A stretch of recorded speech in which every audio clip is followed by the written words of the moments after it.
Hey guys, welcome back to the Jays Fit Down podcast. I am your host, Jaden, and today we're going to be talking about my top five rookies going into the 2024 NFL season. This is a list that I've comprised of the top guys that got drafted this year that I think are going to make immediate impacts on their respective teams that they went to in the draft. So we'll talk about that, give just a little bit of background on these players and their skill sets that allow them to they're going to allow them to make these huge marks on their teams in the 2024 season. So we'll get to that.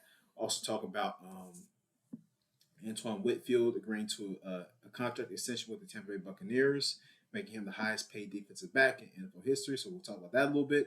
And of course, the NFL schedule release is set to be on Wednesday, this upcoming Wednesday on the 15th of May. So that'll be the schedule release. But they NFL already did release the season opener, the season opener for for the league, which is the Chiefs and the Ravens on September the 5th, I believe. So that'll be interesting. AFC Championship rematch. So between Lamar, Patrick Mahomes, two good defenses, two good offenses balling out. So we'll see that'll be fun to watch. So on but make sure y'all hit that subscribe button right hand corner of your screen. So make sure you check that out. Hit that subscribe button. Follow us here on YouTube and as well as the socials, TikTok, Twitter, Instagram. We're on all that stuff. Jay Sit Down Pod. Follow us. Turn those post notifications on so you stay tuned for everything that's going on with the league and football wise as we continue to go throughout the offseason through training camp. Training camp is coming up soon. Mini camp is kind of going on right now. A lot of rookies attending mini camp. So getting their feet wet, just got pads, shorts on. I mean, not pads, helmets, shorts on, and jerseys. They haven't put the pads on yet. They will. But right now, just helmets and jerseys and shorts on. It's just a time where these guys are trying to get acclimated to the playbook and to the NFL style practices. So this is mainly what the rookie mini camp is, just trying to get these guys, like I said, into the tune of the season and get their feet wet, get the quarterbacks throwing the football, and getting that connection built with their teammates, right? So that's mainly what the purpose of mini camp, essentially. So, but speaking of rookies, like I said, I'm giving my top five rookies going into the 2024 season. Now, there are so many great, like I said, this was probably one of the best drafts that I think will go down, in the history of the league. Like there's a lot of talent in this draft, and to me, and more so than years past. Like it's a very talented draft from top to bottom. A lot of hidden gems in the later rounds as well. Um, just really a lot of good players, off the board here to these teams. So, but I'm just gonna stick with as far as the players that I think are going to make immediate impacts on their ball clubs. When the 2024 season kicks off. So up first is Caleb Williams. Now, of course, everybody thinks this, right? He's the guy that the Bears have been looking for, their franchise quarterback. What they hoped that Justin Fields would be. He didn't turn out to be that, at least to them. That's up for debate, but that's a whole other podcast. But they picked Caleb Williams because it's like, he's a phenomenal quarterback, won the Heisman at USC. I mean, put up crazy numbers. You watch the tape, he's very talented. I mean, the guy is able to elude in the pocket and make crazy throws, little Patrick Mahomes-esque, won't go full comp and say he's like Patrick Mahomes because nobody's like Patrick Mahomes because Patrick Mahomes does crazy things. But he's up there. Caleb Williams is up there. He's just phenomenal, great player, very instinctful, and the Bears did a great job of surrounding him with some great pieces. Obviously DJ Moore is there, who was already there before with Justin Fields, but now they got Rome Odunze, former Washington wide receiver, one of the better receivers off the board this year. DeAndre Swift in the backfield.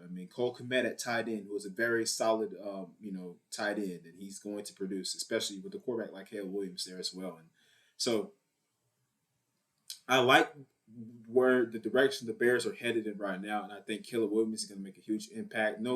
I believe that I don't know the exact numbers it is, but I know that no Chicago Bears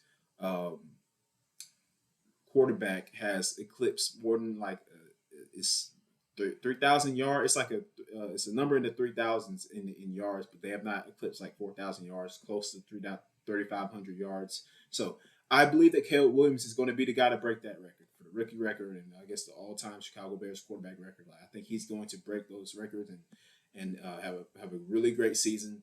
Because I mean, to win in today's league, you gotta have a quarterback. You can have a great defense. You can have great skill players, great running back. But if you don't have a guy back there who can see the field and deliver the football with accuracy and touch and who could scramble when he needs to, who can make plays with his legs, with his legs, with his arms, can lead the team, the guy that everybody can rally behind and play their best for, you're not going to be successful in today's game of football, especially in the NFL. Which is why when you get a guy like Caleb Williams out there for your team, he is going to elevate them, and it's because all the hype and stuff. It's like Chicago, they're excited. The fans up there are excited that they got this guy, and rightfully so.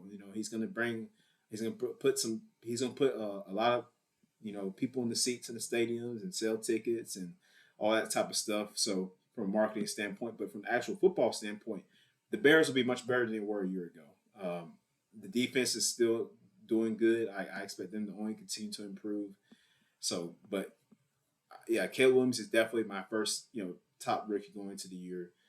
He is going to I won't say he's going to set the league on fire, but he's definitely going to leave a mark. He's going to make an impact in his first season playing professional football. Up next, Jane Daniels for the Washington Commanders. Same kind of similar situation. Like, he's coming to a franchise that has not had a franchise like starting quarterback that's been good really since Kirk Cousins, maybe. I mean, and even that's stretching it a little bit, but this is a chance for like him, to establish himself as a really top player in the league, and I think he's gonna do that his rookie year. I mean, look at the Commanders' offense: Terry McLaurin, Scary Terry, Jahan Dotson. I mean, Zach Ertz at the tight end position. Yeah, he's a little older, but he'll still be able to produce numbers. Brian Robinson in the backfield, like offensive line is gonna, they're working on that. I believe that's gonna get better. So he is definitely going to make a huge impact for the Washington Commanders. I think they made a great selection there, picking up Jaden Daniels. A lot of people had, including myself, had Drake May going there at first, but it's toward the end, it did seem like Daniels was a better fit for that team specifically and what Dan Quinn wants to do. And he's never really been able to work with a running quarterback before, as far as being a head coach. I mean, back when he was in Atlanta, he had Matt Ryan. Matt Ryan was not a mobile quarterback. Jay Daniels is a guy that you can run. He can run the football. You don't want to run him into the dirt, but he can run the football. He has the ability to extend plays with his legs. He's got a cannon for an arm. I mean, just very instinctful guy. So I expect him to elevate that Washington offense to high levels. And like I said, they're only going to get better, right? So that's definitely going to be something to look forward to watching this year if you're a football fan.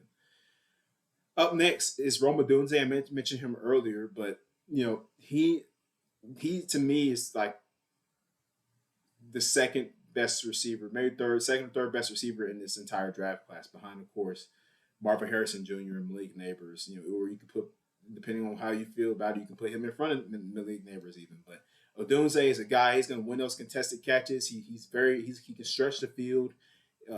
He's a guy that he's going to pull in pretty much a lot of balls. Like he's going to from the quarterback. He's going to pull in a lot of catches from the quarterback. He can go up and contour his body. He's very, like I say, he's a very great contested catcher. Was actually one of the higher rated contested catchers in college football in the FBS last season. So he's a guy that he's going to be a great target for Caleb Williams. And playing with and when you playing with guys like DJ Moore and Cole Kmet, those guys you're going to have to respect. It's going to open up the defense for him to eat. So it's a win-win. It's a great situation for him to go into. And I believe the Bears are going to utilize his talents to his full capabilities. At least I would hope so. Because a guy like that, you have to do that, and I think he's going to have a great impact on that team.